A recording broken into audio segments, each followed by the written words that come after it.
Hello friends, multivariate procedure with R के course में आप सभी का बहुत बहुत स्वागत है। आपको याद होगा पिछले लेक्चर में हम लोगों ने आर सॉफ्टवेयर के साथ में आर स्टूडियो सॉफ्टवेयर के बारे में थोड़ी सी बात करी थी और मैंने आपको ये दिखाया था कि आर स्टूडियो हमारा एक आर सॉफ्टवेयर में काम करने का एक बहुत अच्छा सहायक है। आज हम इस लेक्चर में कुछ आर स्टूडियो के बारे में थोड़ा सा और आपको बताने की कोशिश करेंगे और उसके जो हमारे 4 विंडोज़ थी उसके अंदर हमारे पास क्या क्या ऑप्शंस होते हैं, उनको हम कैसे कार्य करते हैं, इसके बारे में समझने की कोशिश करेंगे। लेकिन मैं इस बात को मैं क्लियर करना चाहूँगा कि मैं जो अपना यहाँ पे कार्य है वो हमें आर कंसोल के अंदर ही करूँगा। मैं आपसे सहमत हूँ कि मैं यहाँ पे आर स्टूडियो के बारे में आपको बताने जा रहा हूँ, लेकिन मैं आर स्टूडियो का एडवर्टीज़मेंट या प्रचार नहीं कर रहा हूँ। आप कोई भी इस तरह का सहायक सॉफ्टवेयर आप ले सकते हैं और आप उसको इस्तेमाल कर सकते हैं। मैंने आर स्टूडियो लिया हुआ है, आप कोई और सॉफ्टवेयर ले सकते हैं या आगे आने वाले समय में हो सकता है कि और कोई बेहतर सॉफ्टवेयर भी आ जाए। तो यह फ्रीडम मैं आपको दे रहा हूँ। मेरा ऑब्जेक्टिव यहाँ पे ये है कि आर से संबंधित कोई भी अगर कोई सहायक सॉफ्टवेयर अगर है तो उसमें हम किस प्रकार से काम करते हैं, आपको फाइनली कहाँ पे काम करना है ये आपका फैसला होगा। लेकिन मैं इस बात से आपको मैं ज़रूर क्लियर करना चाहूँगा कि आर सॉफ्टवेयर में इस कोर्स को सीखने में और आर स्टूडियो में सीखने में क्या अंतर आएगा। हम जब भी कभी अपनी स्टैटिस्टिकल एनालिसिस की बात करेंगे और अगर मुझे कोई प्रोग्राम अगर लिखना होगा तो उस प्रोग्राम के अंदर हमको डिफरेंट प्रकार के कमांड्स लिखने पड़ेंगे। कि अगर मुझे एक किसी प्रोग्राम में पहले मुझे मल्टीवेरिएट नॉर्मल डिस्ट्रीब्यूशन को इस्तेमाल करना है, वहाँ से डेटा जनरेट करना है, उसके बाद में क्लस्टर एनालिसिस करनी है, तो उसके लिए हम एक प्रोग्राम लिखेंगे जहाँ पे पहले स्टेप पर हमारा डेटा जनरेट होगा, दूसरे स्टेप पर हमारा क्लस्टर एनालिसिस अपने आप हो जाएगी। या हमको क्लस्टर एनालिसिस से संबंधित कोई आउटपुट है उसको बाहर निकाल करके किसी आगे वाले स्टेप में यूज़ करना है, तो उसको कैसे किया जाएगा। अगर आपको यह सब करना है तो आप खुद ही सोचिए कि आप इसको प्रोग्राम में कैसे लिखेंगे। जब तक कि आपको उसका सही कमांड नहीं पता होगा आप अपने प्रोग्राम में नहीं कर पाएंगे। मैं आपसे सहमत हूँ कि आप आर स्टूडियो में आओगे, आप एक बटन दबाओगे क्लिक करके और वो कमांड आपके साथ सामने आ जाएगा। या एक और मैं आपको बेहतर उदाहरण दे सकता हूँ। जब भी हम किसी प्रोग्राम की बात करते हैं तो उसमें हम बहुत सारी लाइब्रेरीज़ को यूज़ करते हैं, बहुत सारे पैकेजेस को यूज़ कर सकते हैं। अब वह प्रोग्राम आप अगर कहीं और भेज रहे हैं तो हो सकता है कि वो जो पैकेजेस आपने अपने लैपटॉप या कंप्यूटर पर इंस्टॉल किए हुए हों वो शायद आगे किसी अगले कंप्यूटर में ना हो। ये उसको कैसे पता चलेगा कि उसको पहले ये वाले पैकेजेस भी इंस्टॉल करने हैं। तो अगर आपने 5 पैकेजेस अगर इंस्टॉल किए हुए हैं, अगर आप अपने प्रोग्राम में लिख देंगे इंस्टॉल डॉट पैकेजेस और पैरेंथेसिस में डबल कोट्स में पैकेज नंबर 1 का नाम, दूसरे पैकेज का नाम इत्यादि करके, तो आपको उस प्रोग्राम को जब आप आगे कम्युनिकेट करोगे उसमें उसको एग्जीक्यूट करने में कोई समस्या नहीं आएगी। इसलिए आपको आर स्टूडियो में काम करना और आर कंसोल में काम करना दोनों के बारे में पूरी नॉलेज होना चाहिए। कोई भी हमारा डेटा सेट दिया हुआ है वहाँ पर हम उसके एनालिसिस आर स्टूडियो में आसानी से कर सकते हैं या आर सॉफ्टवेयर में कर सकते हैं, ये आपको देखना है। लेकिन मेरा कार्य है कि मैं आपको इस कोर्स को फंडामेंटल की तरीके से समझाने की कोशिश करूं। इसीलिए मैं आज के लेक्चर के बाद में मैं अपने जो भी कमांड लूँगा वो मैं आर सॉफ्टवेयर के अंदर ही लूँगा। तो चलिए इसी उद्देश्य के साथ में हम आगे बढ़ते हैं और इस आर सॉफ्टवेयर को संक्षिप्त रूप से समझने की कोशिश करते हैं। जब आप अपने आर सॉफ्टवेयर को आप जब इस्तेमाल करते हैं तो ये हमको समझ में आ गया है कि आर स्टूडियो सॉफ्टवेयर एक हमारे आर सॉफ्टवेयर और हमारे बीच का एक इंटरफेस है। और ये ख़ास तौर पे जो लोग शुरुआती दौर में काम करते हैं, जो लोग आर सॉफ्टवेयर को सीख रहे हैं या छोटी मोटी एनालिसिस आरंभ में कर रहे हैं, उनके लिए ये ज़्यादा यूज़फुल होता है और इसके लिए उनको बहुत सारे कमांड्स को इस्तेमाल नहीं करना, कोई याद नहीं रखना पड़ता है। कोडिंग थोड़ी सी आसान हो जाती है। जैसे कि अगर हम कहें कि आर स्टूडियो में आप जैसे ही टाइप करना शुरू करते हो अपने कमांड्स को, तो वहाँ पे वो आपको कुछ नीचे अपने आप से ऑप्शंस सजेशन देता रहता है। कहीं आपने डबल कोड अगर छोड़ दिया है तो वो आपको इंडिकेट कर देगा। इस तरह की हमारे पास यहाँ पे सुविधाएं होती हैं, राइट। आर स्टूडियो के बारे में जैसा मैंने आपको पहले बताया कि ये C++ प्रोग्रामिंग लैंग्वेज में लिखा गया है और यह एक फ्री और open source integrated development environment में काम करता है। तो ये भी हमारा एक फ्री सॉफ्टवेयर है, ओपन सॉफ्टवेयर है, इसके लिए आपको कोई पैसा नहीं देना है। आपको ये जरूर ध्यान रखना है कि जब आप आर स्टूडियो को इनकी इस वेबसाइट से डाउनलोड करते हैं तो वहाँ पर 2 तरह के वर्जन्स होते हैं। एक में आपको पैसा देना होता है और एक में आपको पैसा नहीं देना होता है। एक फ्री होता है और दूसरा पेड होता है। तो हम यहाँ पर अब सिर्फ पेड सॉफ्टवेयर की बात बिल्कुल भी नहीं कर रहे हैं, हम सिर्फ यहाँ पे खाली फ्री सॉफ्टवेयर की बात कर रहे हैं। आपको सिर्फ खाली फ्री सॉफ्टवेयर डाउनलोड करना है और हमारे सारे कार्य उस पर हो जाएंगे। तो इस आर स्टूडियो को, इस सॉफ्टवेयर को आप इस साइट से आप डाउनलोड कर सकते हैं, जिसके बारे में हम पहले बात कर चुके हैं। और जब आप जाओगे आर स्टूडियो की साइट पे, आपको इस तरीके का आइकॉन मिलेगा। ये इसकी साइट है POSIT। वहाँ पर आप अपना जो भी आप डाउनलोड आर स्टूडियो पर आप क्लिक करेंगे और उसके बाद में फाइल डाउनलोड हो जाएगी। आप उसमें डबल क्लिक करते जाएंगे और उसके बाद में आपको 4 विंडोज़ खुल जाएंगी जब आप आर स्टूडियो को स्टार्ट करोगे, राइट। इसके बारे में हम अब तक अपने पुराने वाले लेक्चर्स में, पहले लेक्चर्स में हम बात कर चुके हैं। अब यहाँ से हमारा कार्य स्टार्ट होता है। ये मैंने आपको पिछली बार बताया था कि जब हम अपने आर स्टूडियो को खोलते हैं तो हमारे पास इस तरह की 4 विंडोज़ आती हैं और इसमें से हमने उनको नाम दे दिया है window number 1, window number 2, window number 3 और विंडो नंबर 4।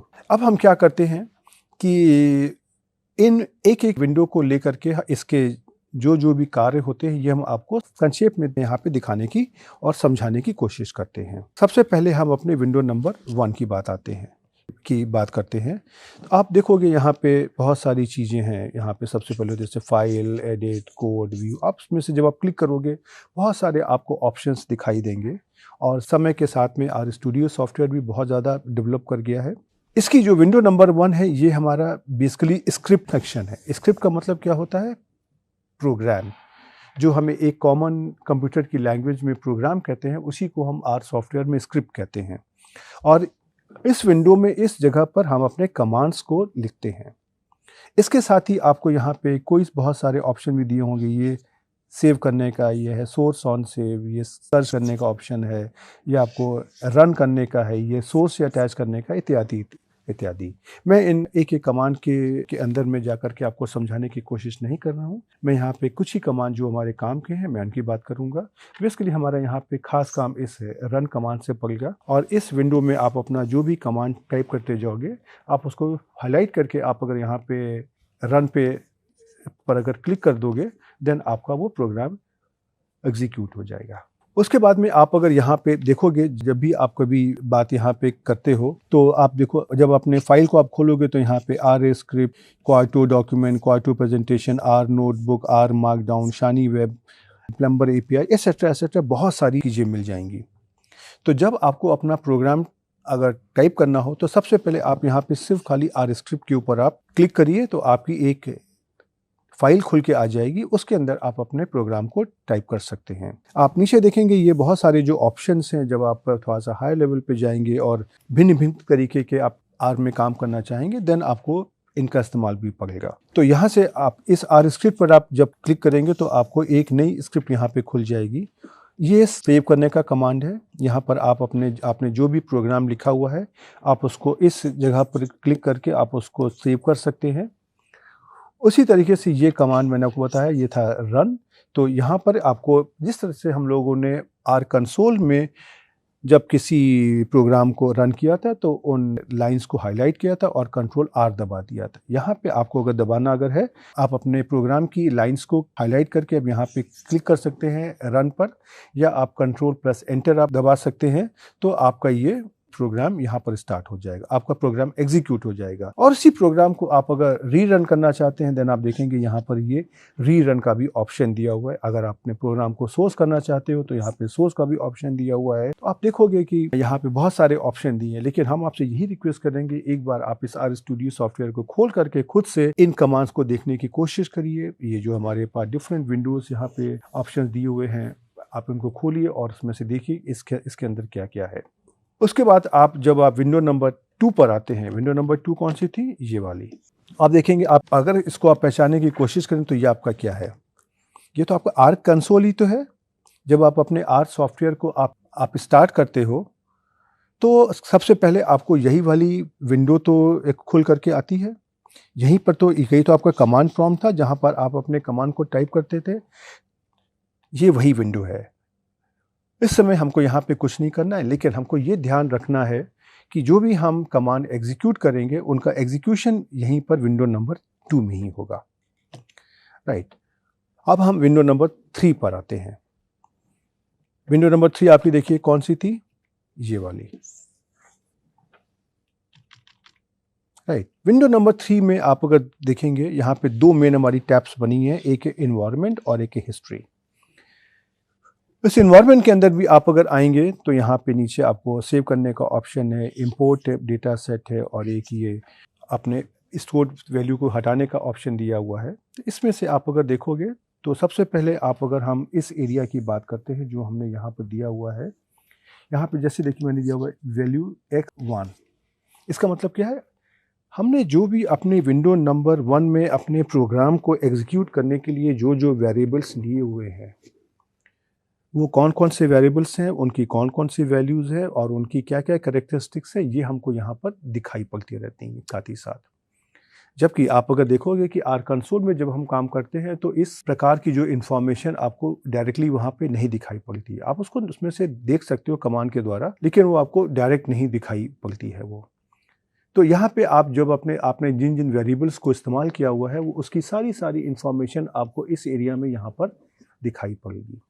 उसके अलावा आप जब आप यहाँ पर इंपोर्ट डेटा सेट की बात आप करते हो तो इंपोर्ट डेटा सेट में क्या है, आप बाद में देखोगे कि जब हम कभी कोई भी डेटा एनालिसिस करते हैं तो हमारा डेटा हमारे डिफरेंट फॉर्मेट्स में होता है। कभी एमएस एक्सेल के फॉर्मेट में होता है, कभी स्प्रेडशीट के फॉर्मेट में होता है, या कभी किसी और सॉफ्टवेयर की वो फाइल होती है, साइज की होती है, स्टेटा की होती है इत्यादि, या SPSS की होती है।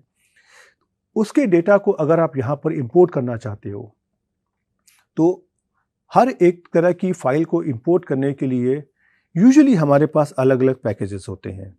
तो यहाँ पर ये जब आप इंपोर्ट डेटा सेट करोगे तो ये आपको बहुत आसानी से एक अलग सॉफ्टवेयर में जो हमारा डेटा है उसको आर के अंदर इंपोर्ट कर लेगा। वहाँ पर हम इस कमांड का कार्य करेंगे जब भी मुझे अपने डेटा को अपने आर सॉफ्टवेयर के अंदर इंपोर्ट करना है। अब जो भी आपने वेरिएबल्स यहाँ पर डिफाइन किए हैं, अगर आप उनको हटाना चाहते हो तो आपने RM कमांड का इस्तेमाल किया था, RM, और ब्रैकेट में आप अपने वेरिएबल्स का नाम लिख दीजिए तो वो वेरिएबल्स हट जाएंगे। वही कार्य हम यहाँ पर इस बटन के द्वारा हम कर सकते हैं। जिन जिन वैल्यूज़ को हमको हटाना है हम उनको यहाँ पे बहुत आसानी से हटा सकते हैं। राइट। अब आपकी जो सेकेंड टैब है ये आपकी हिस्ट्री है। हिस्ट्री में आप जब क्लिक करोगे तो आपने पहले आपने आर सॉफ्टवेयर में किन किन वैल्यूज़ को दिया है, किन किन वेरिएबल्स को दिया है, क्या क्या डेटा दिया है, इसकी सारी इन्फॉर्मेशन आपको यहाँ पर एक साथ मिल जाएगी। तो आप देखेंगे कि आर स्टूडियो में इस तरह की भिन्न भिन्न तरीके की इन्फॉर्मेशन आपके पास बहुत ही आसानी से अवेलेबल है। राइट। अब हम आते हैं चौथी विंडो पे। चौथी विंडो देखिए कहाँ पे थी? ये थी, ये आपकी चौथी विंडो थी। अब हम इस चौथी विंडो पे आते हैं और समझने की कोशिश करते हैं कि यहाँ पे क्या क्या है। चौथी विंडो के अंदर बहुत सारे ऑप्शंस होते हैं। राइट। पहला ऑप्शन आप अगर देखोगे तो ये है फाइल्स, उसके बाद है प्लॉट्स, उसके बाद है पैकेजेस, उसके बाद है हेल्प, उसके बाद है व्यूअर। राइट। और ये चौथी विंडो के अंदर बेसिकली हमारे प्रोग्राम के जो आउटपुट्स हैं वो यहाँ पर आते हैं। तो सबसे पहले अगर हम प्लॉट की बात करते हैं तो प्लॉट में हमने भिन्न भिन्न तरीके के जो अपने ग्राफिक्स तैयार किए हुए हैं अपने सॉफ्टवेयर में डेटा एनालिसिस के द्वारा, वो आपको यहाँ पर दिखाई देंगे। और जो हमारी अगली ऑप्शंस है, अगला ऑप्शन हमारा पैकेजेस का है। तो पैकेजेस में जैसे आपने देखा कि आपने अपनी एनालिसिस करने के लिए समय समय पर भिन्न भिन्न प्रकार के पैकेजेस अपने इंस्टॉल करते हैं। जैसे आपने install.packages वाला कमांड इस्तेमाल किया था, उसके द्वारा आपने अपने कंप्यूटर में किन किन पैकेजेस का इस्तेमाल किया हुआ है और कौन कौन से पैकेज इंस्टॉल्ड हैं, ये इन्फॉर्मेशन आपको यहाँ से मिल जाएगी पैकेजेस के द्वारा। उसके बाद में जो हमारा चौथा ऑप्शन होता है हेल्प। तो हेल्प में आप अगर देखोगे इसमें भिन्न भिन्न तरीके की जो आपने हेल्प आपने लेने की कोशिश करी थी डिफरेंट कमांड्स के द्वारा, पहले वाले लेक्चर्स में, वो सब आपको यहाँ पर बहुत ही आसानी से मिल जाएगा। और उसमें से आप कैसे टाइप करना शुरू करोगे, नीचे उसमें से ऑप्शंस आने लगते हैं, तो आप बहुत आसानी से उनको चूज़ कर सकते हो। उसके बाद में अंतिम ऑप्शन होता है व्यूअर। यहाँ पे आप देखोगे कि आपने डिफरेंट तरीके के जो भी आउटकम्स हैं, आप उनको यहाँ पे व्यू कर सकते हो, राइट।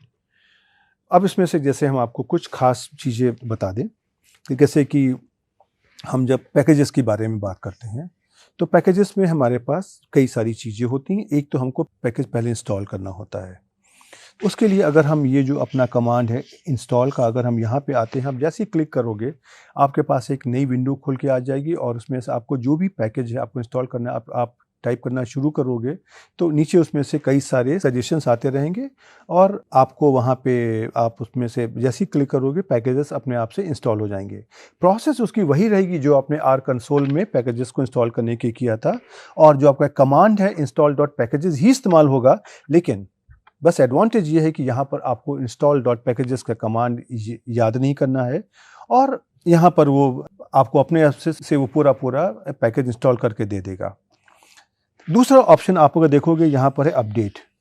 अपडेट में क्या होता है, जैसे मैंने आपको बताया कि आर फ्री सॉफ्टवेयर है, तो टाइम टू टाइम या समय समय पर हमारे पास इसके जो पैकेजेस हैं वो उसके अपडेट होते रहते हैं। तो आप अगर आइए तो आप जो आपने पहले के सॉफ्टवेयर देखे थे उसमें से आपको हर बार नया अपडेट करने के लिए आपको पैसे देने पड़ते थे, राइट।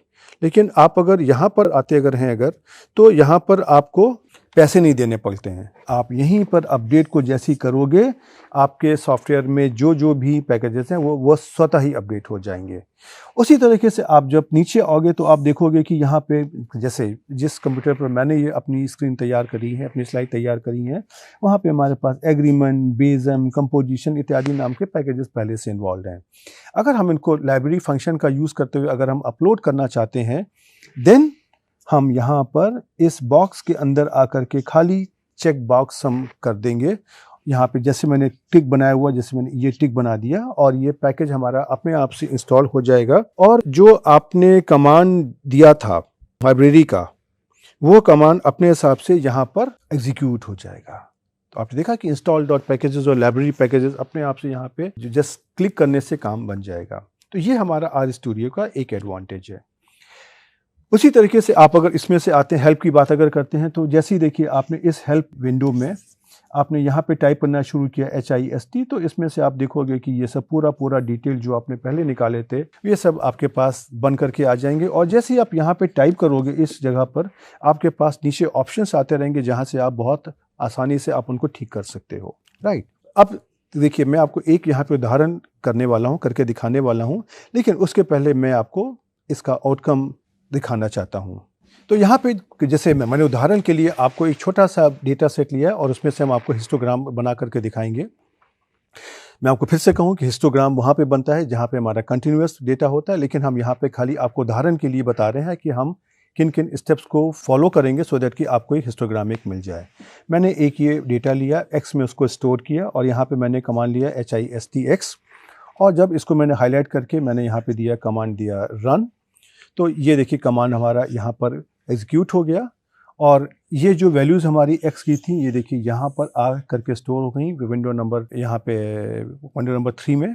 और फोर्थ विंडो में आप अगर देखोगे तो इस तरीके का आपका ग्राफ बन के आ गया, और आप अगर इसमें से देखोगे तो आपके पास save as image, save as PDF और उसको कॉपी करने का भी ऑप्शन रहेगा। और अगर आप अपने इस ग्राफ को डिलीट करना चाहते हो तो भी देखिए यहाँ पर ये वाला ऑप्शन है। तो ये 4 विंडोज़ में काम एक साथ होगा, ये मैं आपको यहाँ पे दिखाना चाहता था। अब मैं एक काम करता हूँ, एक छोटा सा डेटा सेट लेता हूँ और इसका मैं आपको हिस्टोग्राम बना करके दिखाऊंगा। तो देखिए ये मैंने कुछ हाइपोथेटिकल वैल्यूज़ ली आपको समझाने के लिए, और उसके बाद में ये HIST वाला कमांड में यहाँ पर मैं एग्जीक्यूट करूँगा, आपको दिखाऊँगा।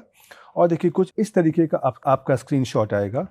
यहाँ पर मैं ये डेटा और कमांड दूँगा, यहाँ पर ये डेटा और कमांड एग्जीक्यूट होगा, यहाँ पर ये भी जो भी वैल्यूज़ है यहाँ पे दी इसमें से हमारा ये डेटा स्टोर हो जाएगा, और चौथी विंडो में आपको ये पिक्चर या जो ग्राफ है ये आपको एक साथ दिखाई देगा।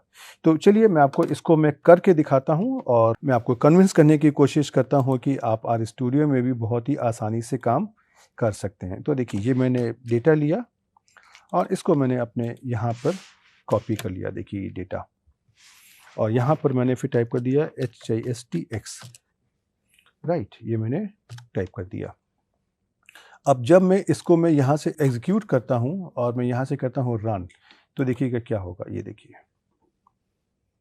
आपका विंडो नंबर 2 में ये देखिए पूरा डेटा एग्जीक्यूट हो गया जो आप ऐसे भी करते हैं आर कंसोल में। और यहाँ पर आपका ये जो 4th नंबर विंडो में आपका ये हिस्टोग्राम ऑफ एक्स बन करके आ गया। इसी में से आप अगर यहाँ पे देखोगे एक्सपोर्ट में save as image, save as PDF, copy to clipboard, आप इस सॉफ्टवेयर को अगर बड़ा करके आप इस सॉफ्टवेयर में इस ग्राफिक को बड़ा करके देखना चाहते हो, आप जूम करके आप इसको ऐसे देख सकते हो, राइट। उसके अलावा आप इसको यहाँ पे कुछ भी करना चाहो आप बहुत आराम से कर सकते हो। ऐसे ही देखिए मैं आपको दिखाता हूँ यहाँ पे पैकेजेस के बारे में। यहाँ पे पैकेजेस दिए हुए हैं, अगर मुझे कोई भी यहाँ पर पैकेज अगर इंस्टॉल करना है तो मैं यहाँ पर देखिए टाइप करूँगा, जैसे मुझे करना है क्लस्टर CLUST, देखिए ये हमको नीचे बहुत सारे ऑप्शन देता रहेगा। मैंने यहाँ पे क्लस्टर का ऑप्शन किया और हम यहाँ पे अगर हम इंस्टॉल दबा देंगे तो ये पैकेज हमारा यहाँ पर इंस्टॉल हो जाएगा। आप देखेंगे ये कोई बहुत बड़ी बात नहीं है। यहाँ पर जैसे देखिए क्लस्टर पैकेज पहले जहाँ पर मैं अपना कर्सर दिखा रहा हूँ, यहाँ पे क्लस्टर पैकेज मेरे पास पहले से इंस्टॉल्ड है। यहाँ पर मैंने कर दिया क्लिक मार्क, तो आप ये देखेंगे कि लाइब्रेरी क्लस्टर यहाँ पर देखिए एग्जीक्यूट हो गया विंडो नंबर 2 में और ये पैकेज हमारा अपलोड हो गया है। उसी तरीके से अगर जब हम हेल्प की बात अगर करते हैं तो हेल्प में अगर हम यहाँ पे आते हैं और हम यहाँ पे टाइप करते हैं HIST, तो देखिए मैंने HIS खाली टाइप किया और यहाँ पे हिस्ट के बारे में इंफॉर्मेशन आ गई, सारी इंफॉर्मेशन यहाँ पर हमारे पास आ गई, राइट। उसी तरीके से आप यहाँ पे अपने व्यूअर के बारे में, प्रेजेंटेशन के बारे में, प्लॉट्स के बारे में देखेंगे, आपको बहुत सारी इंफॉर्मेशन मिलेगी, राइट। तो अब हम इस लेक्चर में यहाँ पर रुकते हैं और आप देखेंगे कि ये एक बहुत ही शॉर्ट और क्रिस्प लेक्चर था आर स्टूडियो के बारे में। मैं बिल्कुल भी नहीं कह रहा हूँ कि मैंने आपको आर स्टूडियो के अंदर बहुत सारी जो फैसिलिटीज़ होती हैं उसको सारा बता दिया है, लेकिन मेरा ऑब्जेक्टिव खाली इतना था, जैसा मैंने पहले भी कहा था, कि मैं आपको आर स्टूडियो के अंदर जो भी हमारी डिफरेंट तरीके के ऑप्शंस होते हैं जो हमको काम पकड़ने वाले हैं, जिनके द्वारा हम अपने इस कोर्स को आगे बढ़ाने वाले हैं, उनके बारे में मैं आपको बताना चाहता था। इसलिए हम आपसे ये रिक्वेस्ट करेंगे, अगर आप आर स्टूडियो को भी अच्छे से सीखना चाहते हो, थोड़ा सा समय लगाइए, उसके अंदर डिफरेंट ऑप्शंस हैं, उनको एक बार एग्जीक्यूट करने की कोशिश करिए, अपने हिसाब से समझिए एंड आपको बहुत कुछ स्वयं समझ में आ जाएगा। तो आप इन चीज़ों की प्रैक्टिस करिए और हम आपको अगले लेक्चर में फिर से एक नए टॉपिक के साथ में मिलेंगे, और तब तक के लिए गुड बाय।